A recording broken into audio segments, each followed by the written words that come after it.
Start करें क्या?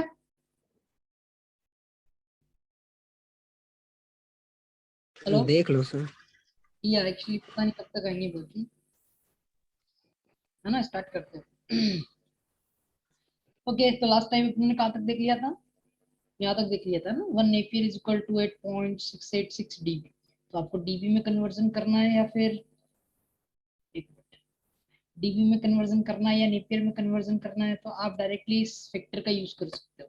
तो इस फैक्टर को अगर डिवाइड कर दोगे तो डीबी में आ जाएगा, और 1 नेपियर तो इसके बराबर होती है, तो डायरेक्टली आप अप्लाई कर सकते हो। ओके, नाउ लास्ट टाइम उन्होंने ये भी देख लिया था, वेलोसिटी जो रहती है, वेव की वेलोसिटी, जो वेव चलती है तो उसकी वेलोसिटी ओमेगा बाई बीटा से दी जाती है, और उसका जो वेवलेंथ रहता है, वेवलेंथ 2 पाई बाई लैम्डा से भी दिया जाता है, और अंदर फॉर्मूला भी मैंने कल बता दिया था आपको, सी बाय एफ से, सी बाय एफ जहाँ पे एफ की फ्रीक्वेंसी। ओके, तो नाउ नेक्स्ट टर्म अपन पढ़ते हैं जो किसी भी मीडियम को डिफाइन कर देगा।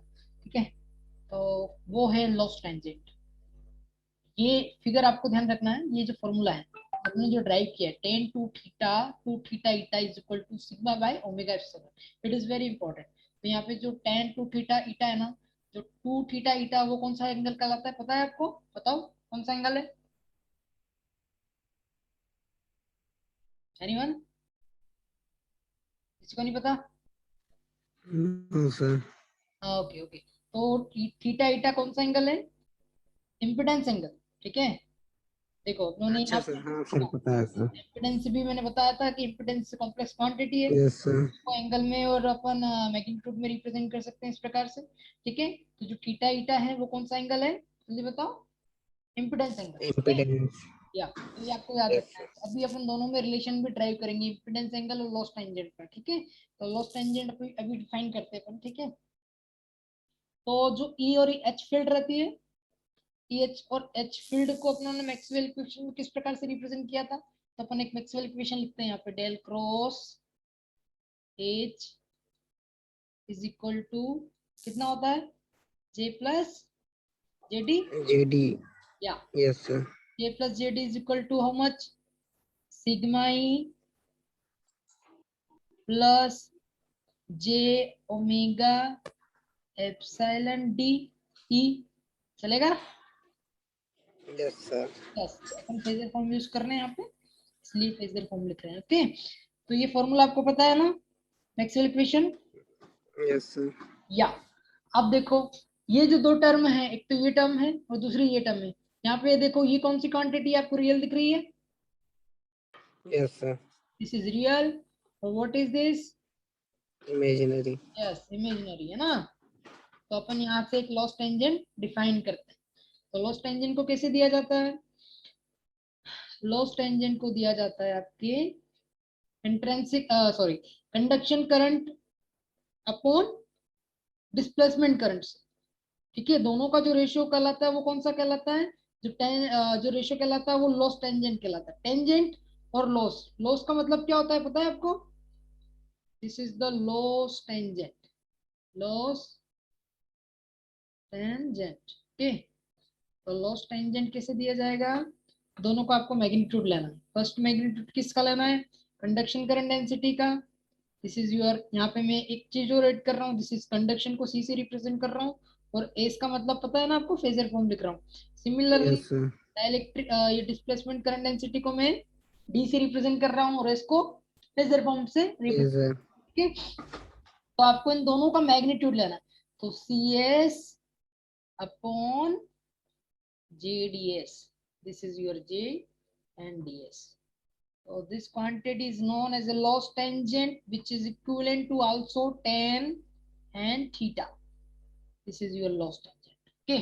तो यहाँ पे अपन loss tangent से बहुत सारी चीजें डिफाइन कर लेंगे, तीनों मीडियम को डिफाइन करेंगे। ओके, तो दिस इज सर आप इम्पोर्टेंट। बता रहे थे ये लॉस टेंजेंट क्या होता है? या उसी को मैं बता रहा हूँ, एक मिनट है ना, थोड़ा सा हम इसको थोड़ा सा और सिंप्लीफाई कर लेते हैं, फिर देख लेते हैं। तो tan थीटा में अब देखो इन दोनों की वैल्यू रखोगे कितना हो जाएगा, सिग्मा ई एस, यस और no, yes sir. Sigma E S upon इस पूरी की क्वांटिटी जे लिखना, J omega J omega epsilon. Yes. Yes. Okay, now देखो, ये मैग्नीट्यूड लोगे तो मैग्नीट्यूड क्या हो जाएगा? अब मैं यहाँ पे डायरेक्ट लिख रहा हूँ tan theta, your tan theta is equal to sigma magnitude of VS. क्योंकि सिग्मा यहाँ पे प्योर रियल क्वांटिटी होती है, पता है ना आपको, कंडक्टिविटी रियल क्वांटिटी होती है, हमेशा ध्यान रखना। Okay, this is real quantity, yes sir. मैंने डायरेक्टली बाहर निकाल दिया। ईएस का मैग्नीट्यूड लेना है आपको, this is electric field intensity. अब देखो इसका मैग्नीट्यूड कितना हो जाएगा, जे टर्म गायब हो जाएगी, यहाँ से वैनिश हो जाएगी। फ्रीक्वेंसी चूंकि रियल रहती है इसलिए बाहर निकल जाएगी। एप्सिलॉन क्वांटिटी को भी मैं डायरेक्टली बाहर निकाल रहा हूँ, अभी रियल क्वांटिटी ले रहे हैं, एज्यूम करना। ओके, और बचा हुआ क्या रखेंगे अंदर, ईएस। ठीक है, अगेन दिस क्वांटिटी कट जाएगी, ये कट गया और ये भी कट गया, तो बचा क्या, sigma upon epsilon omega. Omega. ठीक है, तो ये क्वांटिटी अपन ने पहले भी देखी है, पता है ना आपको। Yes sir. यस, तो अभी जस्ट मैंने एक चीज बताई थी आपको, tan two theta eta is equal to sigma upon omega epsilon. Yes sir. तो दोनों के एंगल्स का रिलेशन अपन देख लेते हैं, किसका, एक तो लॉस टेंजेंट और दूसरा इम्पिडेंस एंगल का। ठीक है, तो उन दोनों के बीच का रिलेशन क्या होता है, जो लॉस टेंजेंट होता है टेन थीटा, इन दोनों इक्वेशन से अपने को पता चला कि tan theta is equal to tan two theta eta. Yes और no, yes sir. That's all. तो यहाँ से अब टेन थीटा से मैंने टेन को काट दिया, बचा वो क्या, एंगल बचा रह गया, तो angle is equal to theta is equal to two theta eta. Okay, तो आपको कभी कभी सर। ऐसा क्वेश्चन दिया जाएगा कि फाइंड आउट, अगर लॉस टेंजेंट जो है 30 डिग्री है, ठीक है, योर थीटा कितना है, 30 डिग्री है लॉस टेंजेंट, तो आप फाइंड आउट कर लो इम्पिडेंस एंगल कितना होगा, कितना, इम्पिडेंस एंगल थीटा ईटा कितना होगा। तो आपको कुछ नहीं करना है, यहाँ पे वैल्यू पुट करना है 30 डिग्री, 30 डिग्री डिवाइड बाई 2 करोगे तो कितना हो जाएगा, 50 डिग्री। 15 डिग्री। यस, तो 15 डिग्री किसकी वैल्यू हो जाएगी, इम्पिडेंस एंगल की। क्लियर हो गया, यस सर। तो इन दोनों का रिलेशन इंपॉर्टेंट है, तो ये आपको याद रखना है। सेकेंड थिंग, जो आपका सिग्मा ओमेगा एप्सिलॉन है, अब अपन लॉस टेंजेंट की बात करते हैं, प्योरली लॉस टेंजेंट की। ठीक है, तो लॉस टेंजेंट जो अपन ने निकाला है वो टेन थीटा होता है, tan theta, tan theta is equal to sigma upon omega epsilon होता है। ओमेगा बराबर पता है ना आपको, क्या लेते हैं, टू पाई एफ।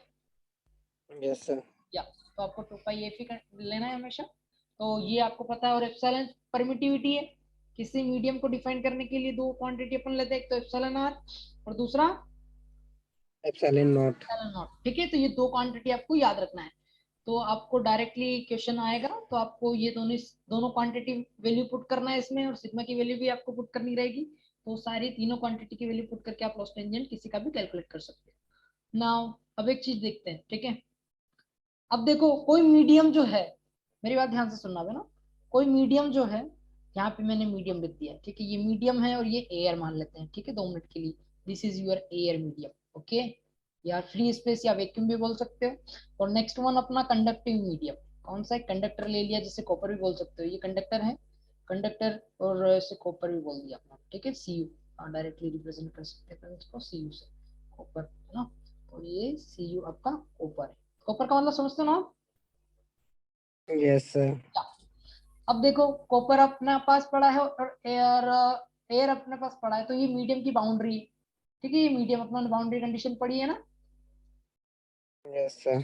तो ये एयर मीडियम है और ये कॉपर मीडियम।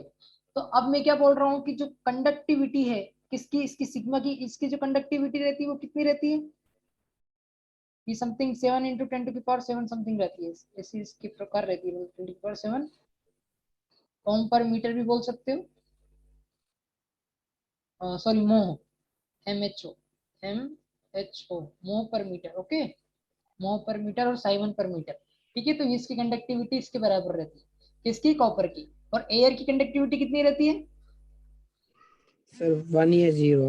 0 रहती है, 1 नहीं रहती, हमेशा ध्यान 0। रखना। The perfect dielectric, air is the perfect example of dielectric. इसका एप्सिलॉन आर कितना रहता है, ये भी ये भी सर 0 ही होगा। 0 नहीं रहता, हमेशा ध्यान रखना, ये एप्सिलॉन 0 नहीं रहता है, 1 रहता है एयर का। और म्यू आर कितना रहता है इसका, म्यू आर भी 1 रहता है। ओके अच्छा सर, या तो ये अगर सिर्फ आपका सर एप्सिलॉन भर की बात करते तो वो 0 होता। एप्सिलॉन नहीं, हमेशा ध्यान रखना एप्सिलॉन जो क्वांटिटी वो जीरो नहीं होती, not equal to zero, always remember, ठीक है। ये हमेशा अच्छा या सर। तो एप्सिलॉन 0 से 1 के बीच में रहेगा, जो रेयर केस होता है, और हमेशा ग्रेटर देन 1 होता है अनेक अलग अलग मीडियम के लिए। This is the value of epsilon R, okay.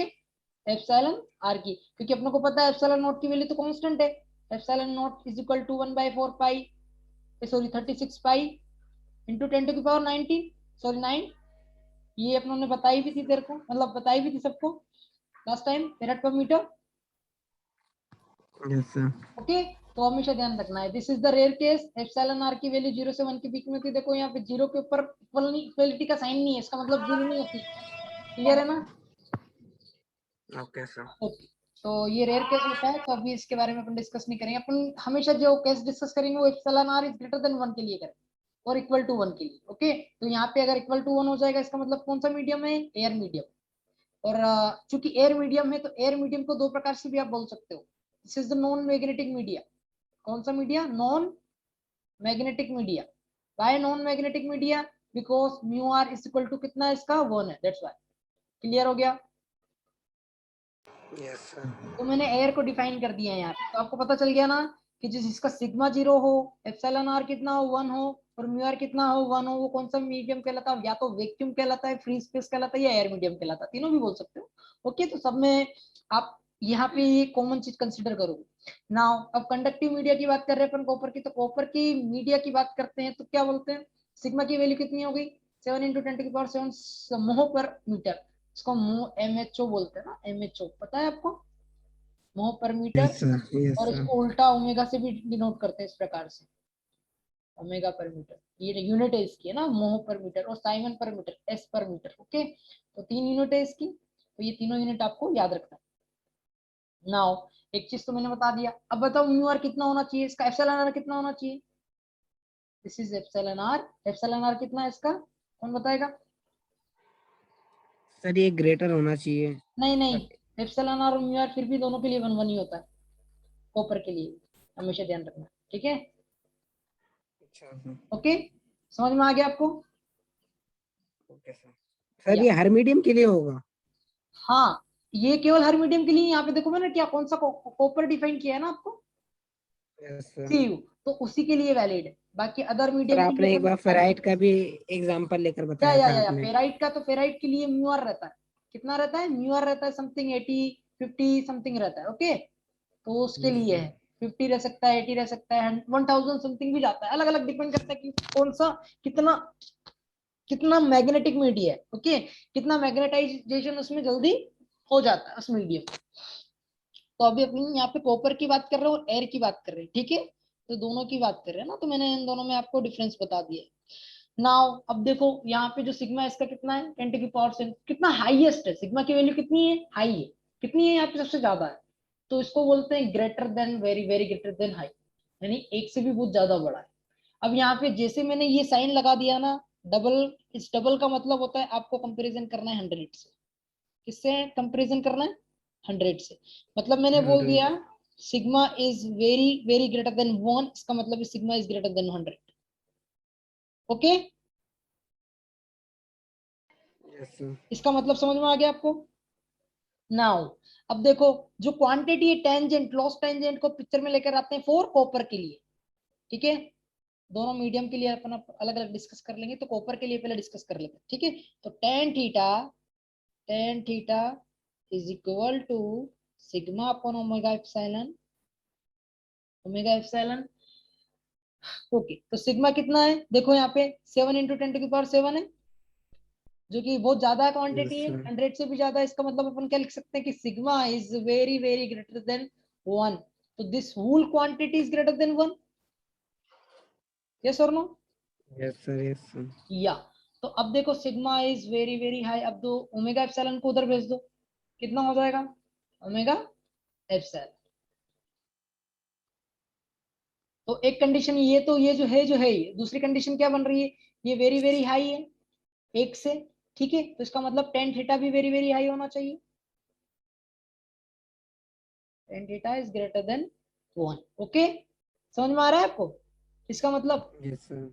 या तो अब देखो, अगर एंगल मैंने बोल दिया 45 डिग्री, क्योंकि देखो टेन की जो मैक्सिमम वैल्यू होती है वो कितनी रहती है, कहां से कहां तक रहती है, जल्दी बताओ? 0 से लेके infinity yes maximum sir. Value. Okay, ये 0 के बराबर भी होती है और इंफिनिटी तक जाती है। ठीक है, तो यहां से लेके यहां तक की जो मैक्सिमम वैल्यू होती है वो 45 degree to, this is your 45 degree angle theta की वैल्यू टू 90 डिग्री तक एग्जिस्ट 90 करती है। Yes sir. पता है ना, 1090 डिग्री कितना हो जाता है, इंफिनिटी हो जाता है। इंफिनिटी। और 45 डिग्री का मतलब कितना होता है, 1 होता है। 1045 डिग्री का मतलब 1 होता है। ठीक है, और इसके बीच में वैल्यू वेरी करती है, यहाँ से लेके 1 से लेके इंफिनिटी तक। ओके, तो आपको पता चल गया कि 1 से लेके इंफिनिटी तक इसकी वैल्यू जाएगी। तो उसके अकॉर्डिंग आपको यहाँ पे चूज करना है कि कौन सा एंगल इसके बीच में रहेगा। तो हमेशा आपको ध्यान रखना है कि ये अगर कंडीशन आ रही है ना, तो या तो उसका एंगल 45 डिग्री है या इन दोनों के बीच में। जैसे कॉपर के लिए, तो कॉपर के लिए आपको पता चला कि इज वेरी हाई, इसका मतलब 45 डिग्री से लेके 90 डिग्री के बीच में हो सकता है इसका एंगल। डिपेंड करता है कि फ्रीक्वेंसी कौन सी है, कि आप किस फ्रीक्वेंसी पे इसको ऑपरेट कर रहे हैं। क्लियर हो गया? क्योंकि ओमेगा एप्सिलॉन भी यहाँ पे एक फैक्टर है, बहुत इंपॉर्टेंट फैक्टर है। ठीक है, क्योंकि ओमेगा क्या करेगा, सिग्मा बाय ओमेगा, इस रेशियो को ओमेगा एप्सिलॉन को घटाने का प्रयास करेगा। अगर जैसे जैसे फ्रीक्वेंसी आप बढ़ाते जाओगे तो ये जो रेशियो है, ये रेशियो क्या करता जाएगा, समझ में आ रहा है आपको, घटता जाएगा। ओके, अपन यस सर। एग्जांपल देख लेंगे तो आपको समझ में और क्लियरिटी समझ में आ जाएगा। तो एक मीडियम तो ये है कि अगर आपका कोई मीडियम कंडक्टिव है, कौन सा है, conductive, conductive media like copper, तो उस कंडक्टिव मीडियम के लिए जो सिग्मा बाय ओमेगा एप्सिलॉन है उसको इस प्रकार से डिफाइन किया जाता है। तो कंडक्टिव मीडियम है तो वो इस प्रकार से रहेगा। अब एयर की बात करते हैं। ठीक है, अगर ये कंडीशन वैलिड हो गई तो इसका मतलब वो मीडियम कौन सा है, बताओ? Conductive medium. क्लियर हो गया?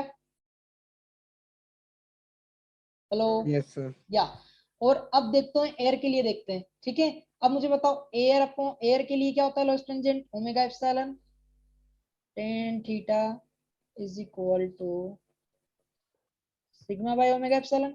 अब देखो एयर के लिए कितना है सिग्मा, 0। 0। That's all. इसका मतलब क्या है, लॉस 0 रहेगा टेंजेंट कितना पूरा। है, लॉस टेंजेंट कितना है, 0। tan theta is yes equal sir. To 0। Okay, तो इसका मतलब एंगल भी 0, यानी कि 0 डिग्री पे थीटा वैल्यू एग्जिस्ट करेगी। ठीक है, theta is equal to 0 degree. Yes sir. Okay, तो अब यहाँ पे एक बात बताओ मुझे, जो ये क्वांटिटी है, ये क्वांटिटी सबसे लो है कि नहीं है? तो yes sir. Sigma by omega epsilon की जो वैल्यू है वो less than very very less than 1 होनी चाहिए। बताओ?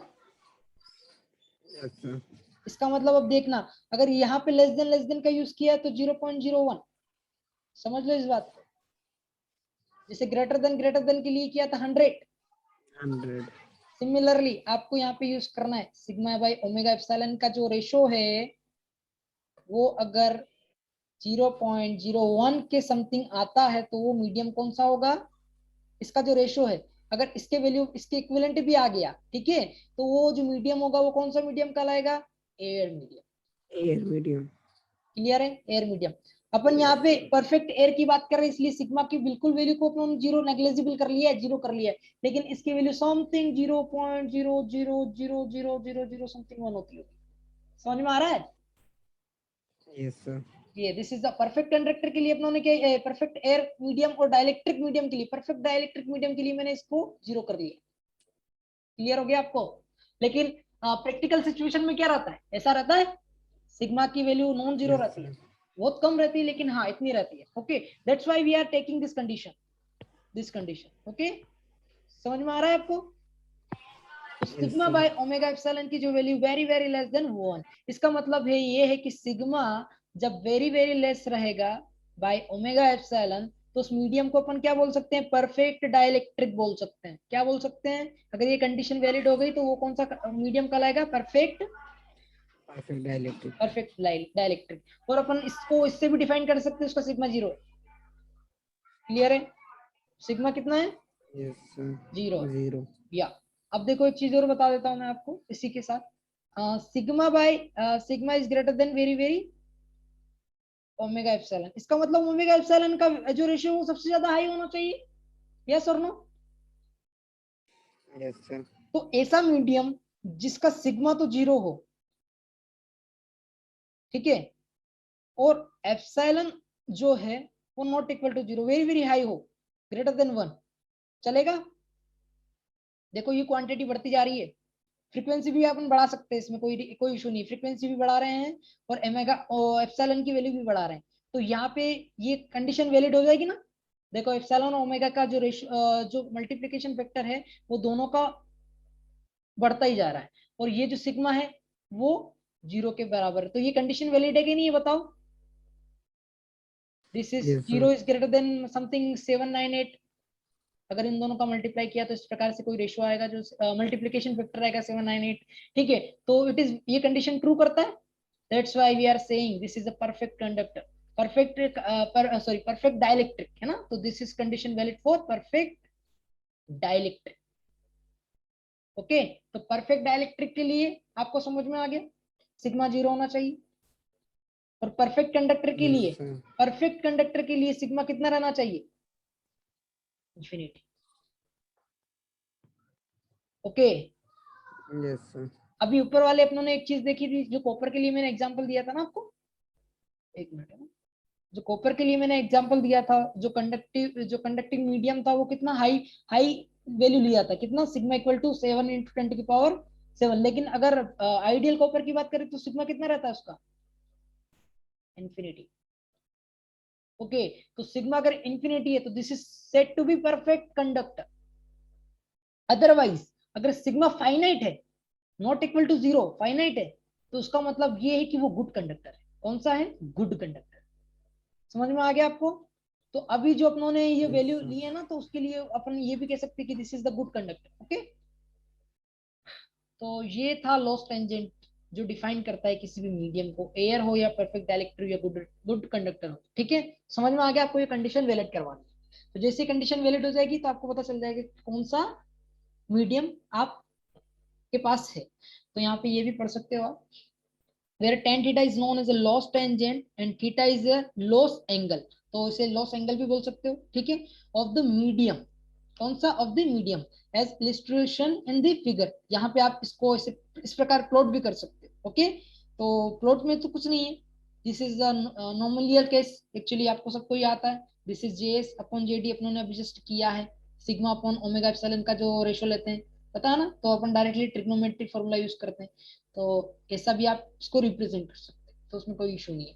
नाउ अब वो क्या बोल रहा है कि although the line of demarcation between good conductor and lossy dielectric is not easy to make. Okay, तो यहाँ पे एक चीज और आती है, मैं बता देता हूँ आपको। अब जो परफेक्ट कंडक्टर से लेके जो परफेक्ट डाइलेक्ट्रिक है, योर परफेक्ट कंडक्टर से लेके परफेक्ट डाइलेक्ट्रिक, तो इनके बीच में क्या एग्जिस्ट करेगा? कौन बताएगा मुझे? देखो इनके बीच में क्या एग्जिस्ट करना चाहिए? This is your sigma perfect dielectric is equal to 0, sigma is equal to 0 to sigma is equal to infinity. अब इसके बीच में क्या एग्जिस्ट करना चाहिए?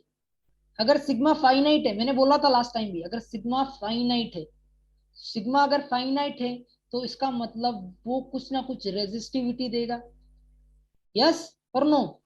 Yes, sir. Yes, sir. अगर रेजिस्टिविटी देगा तो इसका मतलब कुछ रेजिस्टेंस पिक्चर में आएगा, और रेजिस्टेंस पिक्चर में आएगा तो कुछ ना कुछ पावर लॉस होगी, और पावर लॉस होगी तो वो मीडियम कौन सा कहलाएगा? Lossy medium. समझ में आ गया? Yes, sir. तो इनके बीच में कौन सा मीडियम एग्जिस्ट करता है? परफेक्ट डाइलेक्ट्रिक और परफेक्ट कंडक्टर के बीच में lossy medium exist. Lossy medium. समझ में आ गया आपको? Yes, sir. तो उसी की बात उन्होंने बोली है यहाँ पे, जो लाइन बता रहे हैं ना ये, तो ये between good conductor and lossy dielectric is not easy to make tan theta, और theta may be use to determine how lossy a media is. यानी कि जो थीटा की वैल्यू है, मैंने बताया कि थीटा की वैल्यू 0 से लेकर 90 डिग्री तक जाती है, तो जो एंगल, अब देखो 0 से लेकर 90 डिग्री के बीच में जो सिग्मा है, सिग्मा की वैल्यू कितनी हो जानी चाहिए? इंफिनिटी हो जानी चाहिए, ठीक है, और यहाँ पे सिग्मा कितना होना चाहिए? 0 होना चाहिए। तो अब आप चाहते हो कि मीडियम जो है कितना लॉसी है इन दोनों के बीच में, तो लॉसी मीडियम भी यहीं पे एग्जिस्ट करेगा इन दोनों के इन दोनों एंगल के बीच में। तो आपको पता चलता है कि लॉसी मीडियम के लिए जो कंडीशन रहेगी वो या तो theta is equal to 45 degree रहेगी, इन दोनों के बिटवीन बिटवीन रहेगा, कहने का मतलब 45 रह सकती है, 30 डिग्री रह सकती है, समझ में आ रहा है ना आपको। तो इस प्रकार से अगर Yes, ये sir. एंगल्स आते हैं, या 50 डिग्री भी कह सकते हैं, 50 डिग्री तो बहुत रेयर केस होगा, ठीक है, और आप ये बोल सकते हो 60 डिग्री, 60 ठीक है, degree. 70 डिग्री, तो इनके बीच में जो एंगल्स ये आ रहे हैं ना, तो ये एंगल्स लॉसी मीडियम को रिप्रेजेंट करते हैं। किसको मीडियम को, कौन से मीडियम को रिप्रेजेंट करते हैं? Lossy medium. क्लियर हो गया आपको? Yes, sir. तो हर एक चीज का महत्व है। तो अब यहाँ पे एक देखो, एक चीज और ये इन्होंने बोली है, a medium is said to be good और लॉसलेस। क्या बोला है? लॉसलेस। इसका मतलब क्या है? वो परफेक्ट है। क्या है? परफेक्ट डाइलेक्ट्रिक की बात कर रहे हैं, जिसमें लॉस ही जीरो है। तो लॉस सर जीरो, वो इसका जीरो मतलब हो सिग्मा जाएगा. जीरो है। तो सिग्मा अगर जीरो है तो Yes, sir. हाँ डाइलेक्ट्रिक जो कांस्टेंट जो लॉस टेंजेंट है is very small, sigma is very very less than omega. समझ में आ गया? ये कंडीशन अभी ड्राइव की अपनों ने। Okay. Yes, sir. Similarly, for the good conductor or perfect conductor, if tan theta is very large, so sigma is greater than omega epsilon. So from the viewpoint Infinite हो गया. wave propagation, the characteristics behavior of medium depends not only on the constitutive parameter sigma, epsilon, mu, but also the frequency of operation, यानी कि your omega। देखो यहाँ पे जो loss tangent है किसके प्रोपोर्शनल है? फ्रीक्वेंसी के। ठीक है। अभी जो अपनों ने यहाँ पे ऑपरेशन किया है ना, ओमेगा को मैंने कांस्टेंट ले लिया 2 मिनट के लिए सबके लिए, ठीक है। लेकिन जैसे जैसे ही, अब देखो एक चीज बताता हूँ मैं आपको, जो अपनों ने परफेक्ट कॉपर की बात करी है ना, तो एक चीज बता देता हूँ। जो कॉपर लिया है, कॉपर की वैल्यू ली है और ओमेगा एप्सिलॉन लिया है, तो जो कॉपर है उसकी वैल्यू कितनी ले लेते हैं मैं? 7 × 10⁹ ओके।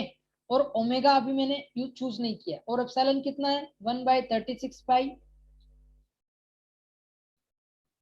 × 10⁻⁹ यस। Yes, sir. हाँ। अब मैं जो फ्रीक्वेंसी ले रहा हूँ, धीरे धीरे अगर फ्रीक्वेंसी को मैं, कॉपर की जो फ्रीक्वेंसी ये है 2 पाई, तो यहाँ पे रखता हूँ 2 पाई, 2 पाई से 2 पाई में ये काट रहा हूँ तो 85 पर चला जाएगा ना। तो ये क्वांटिटी कितनी हो जाएगी? 7 × 2 पाई, 7 × 80, सॉरी 80 × 10⁻18 प्लस 18, ये 9 10⁻, भी 9 भी ऊपर भेज दिया मैंने ना। अब अपॉन में क्या रह गया? F, only F frequency. अब देखो, जो फ्रीक्वेंसी को आप जैसे जैसे इंक्रीज करोगे, अगर फ्रीक्वेंसी 10⁻10 है तब तो कोई दिक्कत नहीं, ठीक है। आप इससे क्वांटिटी को कम भी करोगे तो यहाँ पे 10⁻80 समथिंग बच जाएगा। लेकिन जैसे जैसे फ्रीक्वेंसी को आप और इंक्रीज करोगे, 10⁻20 कर दिया, लाइकवाइज 10⁻20 कर दिया, और 10⁻25 कर दिया, तो उस केस में क्या होगा? ये जो क्वांटिटी ऊपर की ये रिड्यूस हो जाएगी, this quantity will be reduce. क्योंकि देखो 10⁻20 भी ले लेता हूँ मैं, F बराबर 10⁻20, तो ये कटेगा, तो ऊपर कितना हो जाएगा? 100 से 100 से डिवाइड हो जाएगा यहाँ से, तो 100 से जैसे डिवाइड करोगे तो ये क्वांटिटी समथिंग पॉइंट्स में आने लग जाएगी, यानी कि it is very very less then, मतलब जो अपन चाहते थे जो कंडीशन ऐसी होनी चाहिए ग्रेटर देन 1, वो लेस देन होने लग जाएगी एट हाइयर फ्रीक्वेंसी। तो कॉपर क्या करेगा? कॉपर जो है अपनी प्रॉपर्टीज खो देता है एट हाइयर फ्रीक्वेंसी। ओके, समझ में आ रहा है आपको? Yes, sir. तो जो जो कंडीशन अपन ने वैलिड करवाई ना, वो कंडीशन इनवैलिड हो जाएगी फॉर हायर फ्रीक्वेंसी के लिए। तो अपन जो ऑपरेशन ऑफ फ्रीक्वेंसी का वो लिमिट रखते हैं यहाँ पे। तो माइक्रोवेव फ्रीक्वेंसी के लिए it is good, but terahertz frequency और for x-ray frequency it is not, no more copper. Okay. तो आपको यहाँ से पता चल गया कि ये कंडीशन इनवैलिड हो जाएगी after that when we increase the frequency of omega.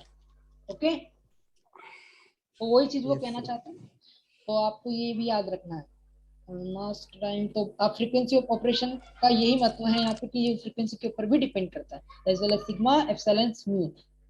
Medium that regarded as a good conductor at low frequency. क्या बोला है इन्होंने? Low frequency. तो अपन यहाँ पे जो जो फ्रीक्वेंसी यूज कर रहे हैं वो अभी लो है। May be good dielectric eight high frequency. क्या बोला उन्होंने? यानी कि जो कॉपर था, अभी ये जो कॉपर है कैसा बिहेव करेगा इस हाई, इस 10⁻20 फ्रीक्वेंसी पे? बताओ मुझे। देखो, सर ये लो हो जाएगा. यस इसकी लो, कंडक्टिविटी. इसकी वैल्यू लो हो जाएगी। इसका मतलब ये कंडीशन आ जाएगी। जब ये कंडीशन आएगी तो ये कंडीशन किसके लिए थी? एयर मीडियम के लिए या परफेक्ट डाइलेक्ट्रिक के लिए? याद आया? Yes, sir. That's why this statement said, क्या कह रहा है, क्या medium that is regarded as a good conductor at low frequency may be a good dielectric at high frequency.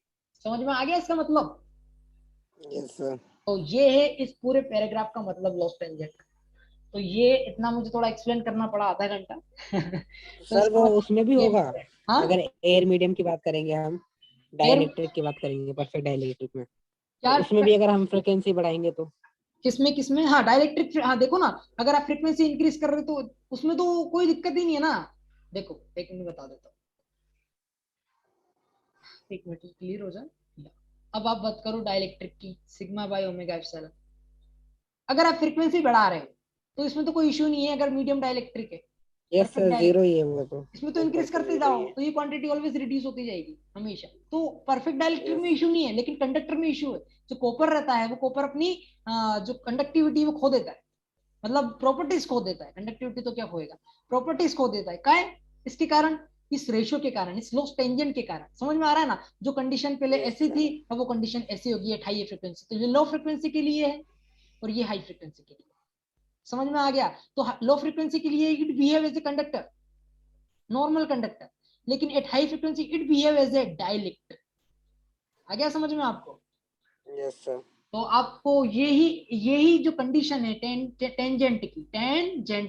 Loss tangent की, वो इसी चीज को डिफाइन करती है। तो क्यों आपका अपना, मैंने इतनी सारी चीजें डिस्कस की इसके साथ, कोई बता सकता है इसके साथ इतनी सारी चीजें डिस्कस क्यों की? चलो मैं बता देता हूँ। पता नहीं सर। देखो कॉपर का यूज आप हर जगह यूज करते हो। आपके अच्छा हाँ सर, वो तो है। मोबाइल फोन में कॉपर का यूज होता है। आपकी जो ट्रांसमिशन लाइन है कहीं कहीं पे जहां पे इंपॉर्टेंट होती है वहां पे कॉपर का यूज होता है, अदरवाइज एल्यूमिनियम का यूज करते हैं, याद है ना? Yes sir. या तो एक हायर फ्रीक्वेंसी के लिए जो आपकी मोबाइल केबल्स होती है, मोबाइल केबल क्या कह सकते हैं, मोबाइल केबल के कोएक्सियल केबल का नाम सुना है ना, आपकी टीवी केबल?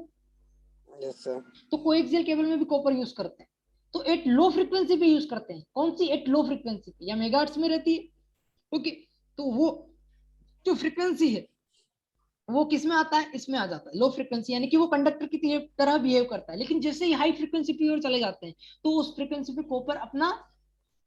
कॉपर जो है क्या खो देता है, फ्लेक्सिबिलिटी अपनी कम हो प्रॉपर्टीज जाती है खो देता उसकी। है।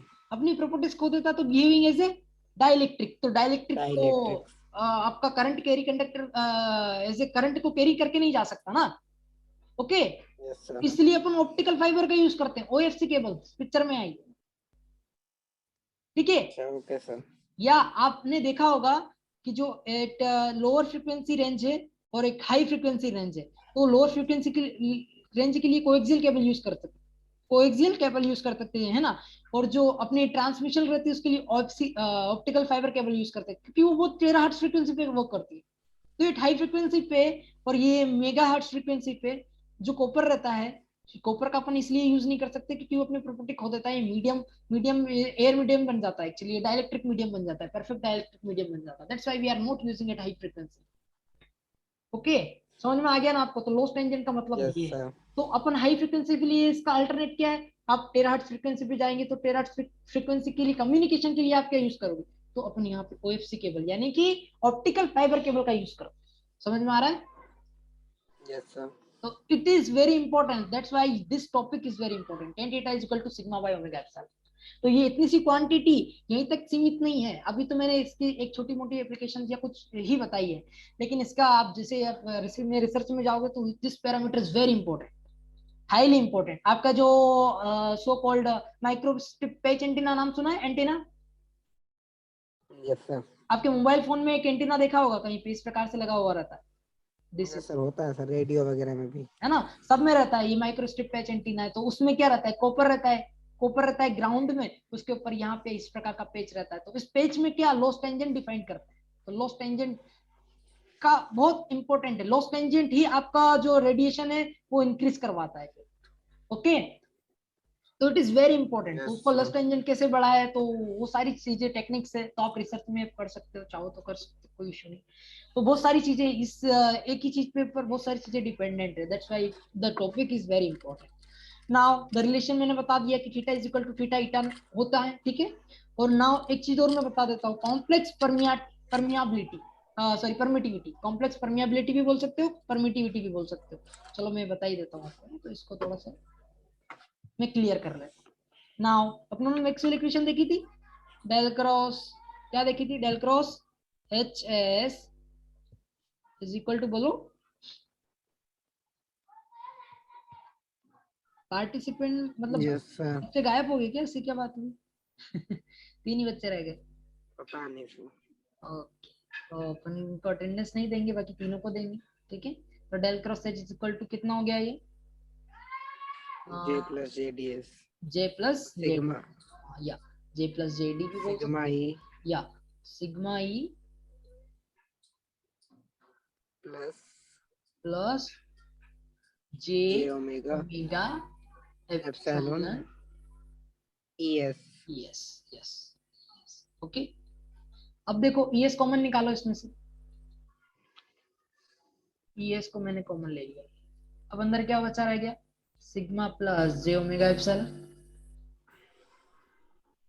अब sigma plus J omega epsilon में भी आप कॉमन निकाल लो, जे ओमेगा, मैंने इसमें से कॉमन निकाल लिया जे ओमेगा एप्सिलॉन, ओके। तो क्या रह गया, सिग्मा अपॉन जे ओमेगा एप्सिलॉन प्लस 1, और यहाँ पे क्या हो गया, यस, ठीक है, ओके। Yes sir. या अब देखो यहाँ पे जे ओमेगा और एप्सिलॉन का अंदर मल्टीप्लाई कर रहा हूँ, तो sigma epsilon by j omega epsilon plus epsilon into ES. अब एप्सिलॉन से तो एप्सिलॉन कट जाएगा, जो रिमाइनिंग क्वांटिटी है उसको कॉम्प्लेक्स परमिटिविटी से डिनोट करते हैं, इसको ईसी भी बोलते हैं, ठीक है। जो क्वांटिटी, तो EC is equal to how much, epsilon EC, यानी कि कॉम्प्लेक्स परमिटिविटी किसके बराबर होती है, एप्सिलॉन प्लस एप्सिलॉन देश भी बोल सकते हो आप इसको, एप्सिलॉन सिग्मा अपॉन जे ओमेगा। तो यहाँ पे जे ऊपर क्वांटिटी आएगी तो क्या हो जाएगा, epsilon minus j sigma by omega. तो this quantity is known as a your complex permittivity, okay. और यहीं पे इन्होंने ये चीज भी बता दी, तो ये माइनस साइन आ गया पिक्चर में, देख लिया ना आपने।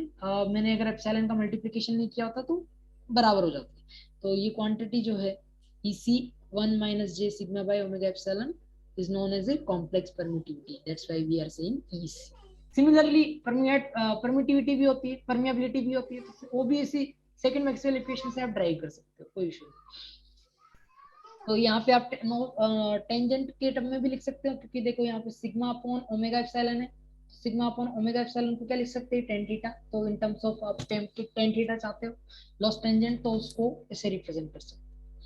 तो यहाँ पे हमेशा ध्यान रखना कि जो कॉम्प्लेक्स परमिटिविटी रहती है वो epsilon dash upon epsilon double dash रहती है। तो लॉस टेंजेंट को आप ऐसे भी डिफाइन करते हो नहीं कई बार, कि जो loss tangent theta tan theta है, tan theta is equal to epsilon double dash upon epsilon dash, okay. epsilon double dash का मतलब हो गया सिग्मा अपॉन ओमेगा, ठीक है, और इसका मतलब हो गया एप्सिलॉन। तो जैसे इसको को सॉल्व करोगे तो कितना हो जाएगा, सिग्मा अपॉन ओमेगा एप्सिलॉन। ये रियल पार्ट, सॉरी ये इमेजिनरी पार्ट है, ये रियल पार्ट है, तो उसको कैसे डिफाइन करेंगे अपन, your EC is equal to epsilon dash minus j epsilon double dash. अब इसकी वैल्यू पुट कर सकते हो, तो चाहो तो पुट कर लो, epsilon minus j sigma by omega, ठीक है। This is your complex permittivity, और इसके थ्रू अपनों ने क्या डिफाइन कर दिया, लॉस टेंजेंट। वही चीज यहाँ पे उन्होंने